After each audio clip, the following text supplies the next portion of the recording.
C'est votre avenir. Trina Magdine.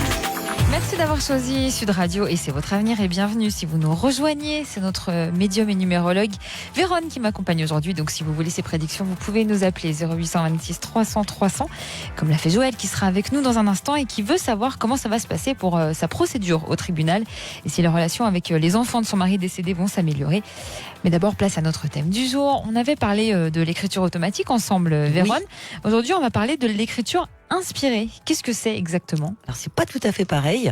L'écriture inspirée, qu'on peut aussi appeler channeling, c'est un terme donc américain qui désigne un procédé de communication entre un médium et une entité résidant sur un haut plan vibratoire. Le médium va donc canaliser cette entité d'un plan supérieur par le biais de la parole ou de l'écriture. Donc là, dans ce contexte, ça va être par l'écriture. Et donc cette entité va envoyer des informations au médium qui aura au préalable, bien évidemment, augmenté ses fréquences pour être sur la même longueur d'onde que cette entité. Ces informations vont passer par la partie multidimensionnelle de son cerveau, donc son inconscient, et vont être retranscrites par le médium selon sa personnalité, un peu comme pour la traduction d'un livre. Est-ce que tout le monde peut le pratiquer ? Oui, pour faire de l'écriture intuitive, bon, déjà il faut être certain, donc sans aucun doute que cela est possible. Une méditation au préalable sera effectivement rendra l'exercice plus facile. Il faut être dans un endroit calme, avec une attitude mentale juste, c'est-à-dire on évite de faire de l'écriture inspirée dans un but matériel ou par simple curiosité. Et une fois qu'on est au calme, je dirais munissez-vous d'une feuille de papier, d'un cahier avec un stylo.